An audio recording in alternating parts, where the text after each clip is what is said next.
Welcome back to A Chat with Brian Walker, Dr. Brian Walker. Hey Brian, how you feeling today? What's been going on? How good is it in Perth? Look, we are living in a beautiful part of the world. This is just an awesome place to be. I'm blessed. You absolutely Yeah. are. Yeah. You know, looking out over the scene here, that brings me right back to my childhood. Yeah. I remember 14, 15 years old, my folks, there's a lookout tower here, and we'd look out over this area here. It's changed a lot, of course, in those intervening years.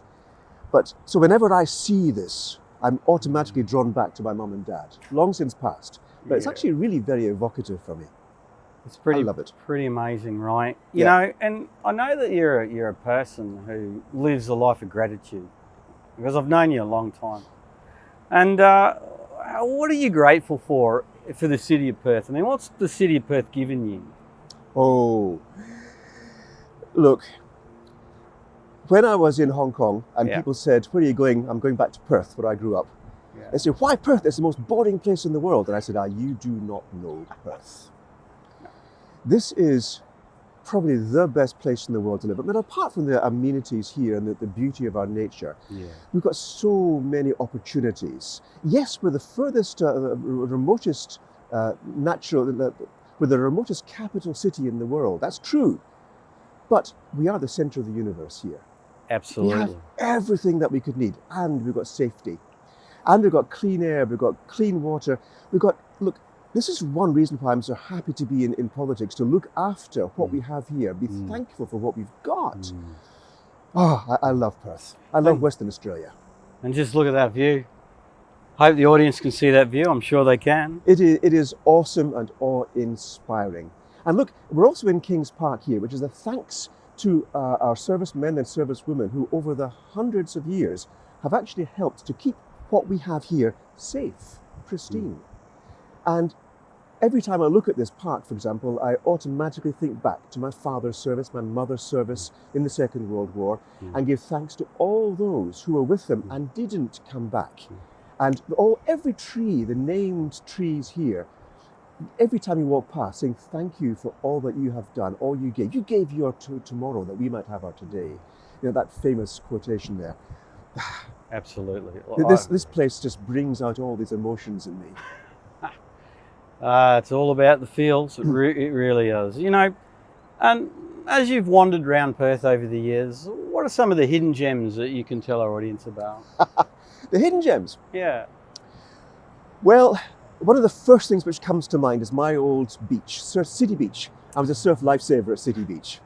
And the amount of time I spent there, in fact, I almost failed school because of that. Because I was focusing on the sand, the sea, the sun, and also the girls, has to be said, as a surf lifesaver. Yeah. And what a life to actually, again, giving back the volunteering. And this is one of the hidden gems of Perth, is that we have a lot of people who volunteer. Our volunteer bushfighters, for example, the firefighters, the volunteer in the SES. My son, the elder son in school, was an SES volunteer as well. The ability to give back to a society like this and actually share in all the beauties, that's one of our hidden gems, is it not?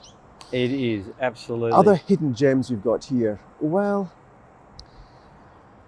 did you know in Maylands here, we've got a boat building centre? Really? No, I did not know. Yes. I did not know. Now, one of my passions is sailing. I used to live on a boat in Hong Kong, a sailing boat. And I could, if I wanted, get the kit to build a boat. And in the Maylands boat building centre, I could actually set up a shop there and build my boat. Really? I know, yeah. And if you look at the Maylands itself, the beauty, the brickworks there, and there's history there. And you then look back into the history of the early settlers who were there. It's a wonderful place to walk and just have relaxation. And who knew? And it didn't cost anything? Nowadays things cost, so you could go in there for free and do that? Well, no, you have to actually hire the place. Oh, you hired the Yes, place. Okay, it's for rent, but it's a large facility. So you could hire it to build your boat. And you can repair your Wow. boats, so you can moor your boats there. Yes, Amazing. absolutely. Okay. Who knew? Oh, well, I didn't know. And like, you've been here a long time. How many years have you been in Perth for? Oh, I spent many years away, but I first arrived in Perth in 1965. Whoa, wow. Well, if you remember the 60s, you weren't living the 60s, that's for That's sure. right, yes. I was a bit too young to be in that phase of fuzzy-mindedness. But yes, Perth in those years was fascinating. I was a Scotch college boy. Yeah, But did you know that my father, of course, was a planter in Malaysia at the time, so we could afford to go to Scotch college. right, yeah. When he was booted out of Malaysia because he was white, you see, they had all the race riots, and they said, okay, fine, we're going to give your estate here to a Bumiputra, to a Malay national. So he was booted out of Malaysia. Okay. Well before his pension time, unemployable. He had skills at flying planes to kill people. He had skills at growing and training rubber plants and oil palms. Yeah. But what do you do in Perth? So he had to make his way here with no income, no pension, and he went into real estate. And we started at the very bottom with, actually, we were in great poverty, so I had to leave Scotch College. Yeah. And I went to an excellent school, Hollywood Senior High. I believe Colin Barnett went to that school as well. Really? It's now the site of the Hollywood Hospital. Oh, really? Yeah. Oh, Okay, demolished long after I who would have left. thunk it? Who'd have thunk it, yes. So whenever I go past Smith Road, for example, in Hollywood, that's the road I used to go down, cycle my bike to school. That's amazing. That's amazing. And like through the decades, how have you seen Perth transform? Oh, it's changed entirely. Yeah. When I was a young boy here, it was a white Australia policy. And I'm ashamed to say that was a very racist policy. For me, growing up, you see, I started in the tropics in Malaysia.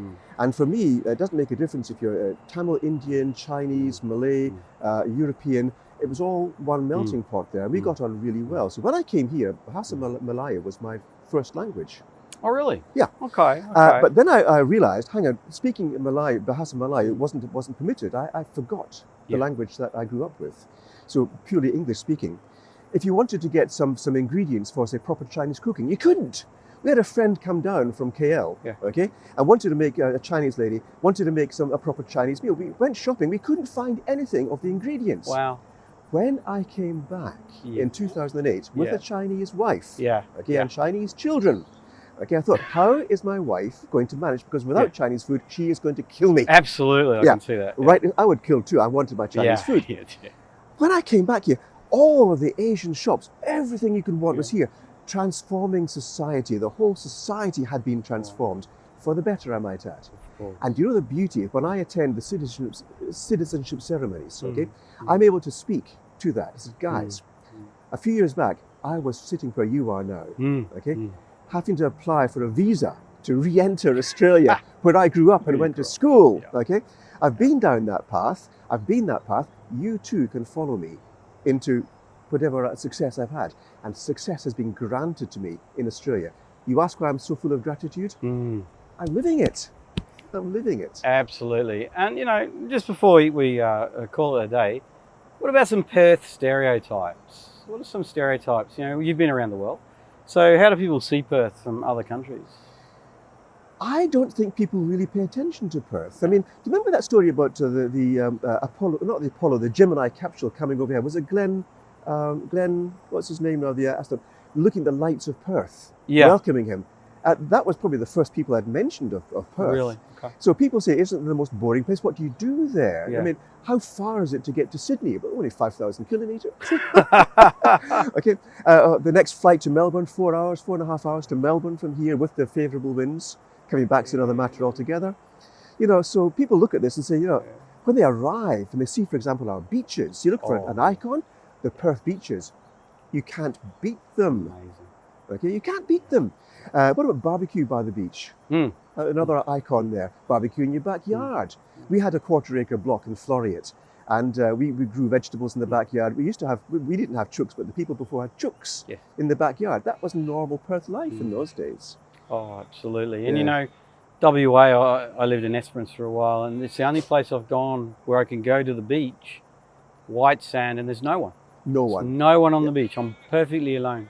And you take a visitor from, say, Europe to the beach here, say at City Beach, and you point up the way the coast past Scarborough, and you point down the way, okay, towards Fremantle and beyond.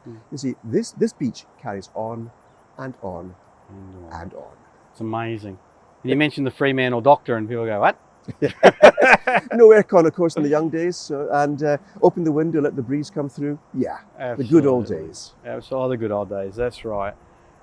All right. So, well, thank you very much for your time. Thank you for taking me out to see the beautiful sights of Perth City. And that's it for today for the chat with Brian Walker. Please subscribe, please like, and please put your comments on the social media. Ciao for now. Take care, man.